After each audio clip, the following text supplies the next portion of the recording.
Only things in their file. No, you have a wrong conception of what a court of record is. Have you been to the website? Yes. Okay. I think. What is that? Somebody's phone? Okay. Anyway, time to turn off the cell phones. Anyhow, yeah, you need to go to the website and look up court of record. Okay, because the court of record has 5 requirements. Keeping a record is only one of them. Okay? All right. 1215.org, 1215.org is the website. And but you see, if you go to Law Notes and then you go to the Foundation, and then you have down here Court of Record, okay? And that gives you the 5 definitions, which you can copy down as I'm talking. So the thing is that when you're in court on any kind of a hearing, that is not the time to present your case. It's too late to present your case at that point. You present your case on paper. And if the judge attempts to make any decision, you see, the judge in a court of record is not allowed to make any decisions. In a court of record, if you look at requirement number 2, the tribunal is independent of the magistrate. And if you look at requirement number 3, it's a proceeding according to the common law. There's no statutes in a court of record. Okay? I want to point out something interesting about California Constitution. It says in the Constitution, Article 6, Section 1, all the courts in California are courts of record. Now that's not a direct quote, but that's the effect of it. All courts are courts of record. That means no statutes. It's got to be common law. That's why they have the arraignment process in a criminal proceeding. In arraignment, what they do is they ask you, do you accept the law but plead guilty, not guilty, or no contest? Okay? Well, if you accept the law, meaning the code, right? You're accused of violating section so and so and so and so. How do you plead? Well, if you choose any of those 3 pleadings, guilty, not guilty, or no contest, you've agreed to the code. You've agreed to proceeding outside the common law and inside the statutory law. You've jumped out of common law and into equity. So you need to object to the whole system. You say, you don't put any of those pleadings in. You say, I object to the whole thing. But anyway, so the tribunal is independent of the magistrate. Now, when you are the plaintiff, and that's very important, make sure you're the plaintiff. Okay, none of this stuff works if you're a defendant.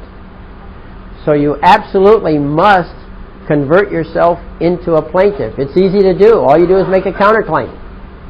Okay? And the challenge is the jurisdiction. You can have other challenges. You can have other claims for injuries. You know, you got beat up in jail.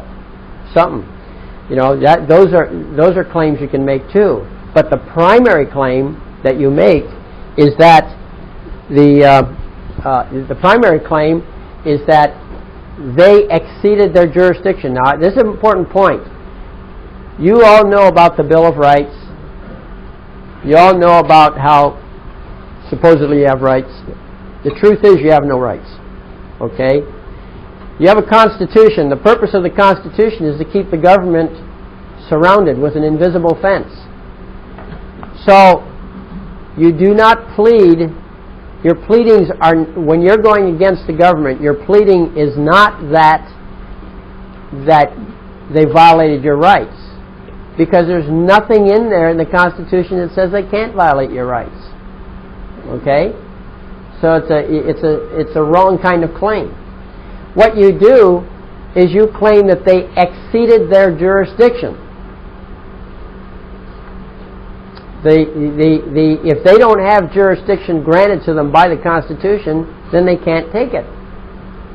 And so if they do take jurisdiction over you when they shouldn't, then you challenge that. You say, you guys exceeded your jurisdiction. And because you exceeded your jurisdiction, you caused an injury. And because you caused an injury, you owe compensation called damages. That's the sequence.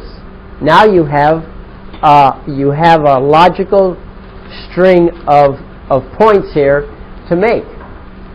So remember that. They exceeded the jurisdiction, number one. Number two, that resulted in an injury. Number three, they owe you damages for those injuries. If you lost any of your rights, that's the injury. You lost your liberty. That in itself is an injury, just the loss of your rights. They took your property. One of your rights, natural rights, not civil rights. Civil rights are privileges granted by the government. Natural rights you're born with. So if you lost a natural right, the right to speech, free speech, the right to free locomotion, the Bill of Rights lists them, okay, but you have more. If you lose any of those things, then what you do is you claim an injury. That is the injury itself. Okay? You don't have to spill blood. Just the mere fact that you did not have were not able to exercise the right of voluntary locomotion. In other words, you can't walk anywhere you choose to walk. Okay? The only limitation is that you cannot impose on the rights of someone else. Okay? So, bottom line is that you've got to be the plaintiff, and then you can make these claims, and your court supersedes their court on that basis. So are any questions on that? Okay. Bill, if you're already in a court situation now, can you become the plaintiff through habeas corpus or by counterclaim if you're already in the case? Yeah, if you're already in court, you've already got a hot case going, and you've gone down the line, there are some practical limitations to making a counterclaim.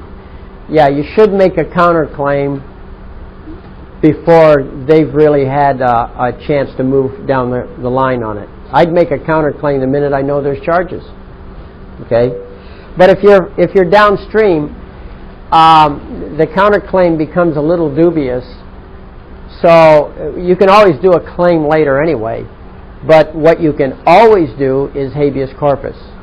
Now, if you do a habeas corpus by motion, where you go into their court and you make a motion to them and you're begging the judge to do the right thing, 99.999% of all of those habeas corpuses get denied.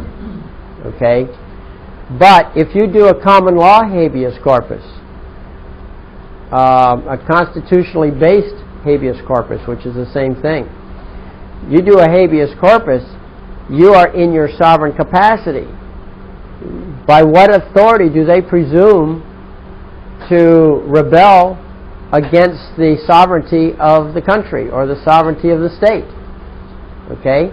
If you are one of the people of the state, or one of the people of the country, of the United States in other words, well then they have no authority over you.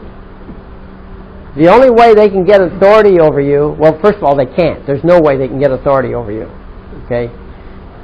Just like the robber has no legal basis for taking your money. He may still do it, but he doesn't have a legal basis. So there is no legal basis, no way that they can take over you if you are sovereign. But what they can do is they can carry their information they have against you over to a grand jury. And then the grand jury produces an indictment. When an indictment is produced, that takes it out of the hands of the government. It is now into the hands of the people. That's the theory. Then the next step is a petite jury, or in other words, a jury of 12, and then the government can present its case, but it's still in the hands of the people. Okay, the jury this time. That's the theory. Unfortunately, we no longer have people sitting on the jury. What we have is citizens of the United States sitting on the jury. And as you may recall, I've made a distinguishment between people and citizens. The people own the government, and the government owns the citizens. And that is That's clarified here in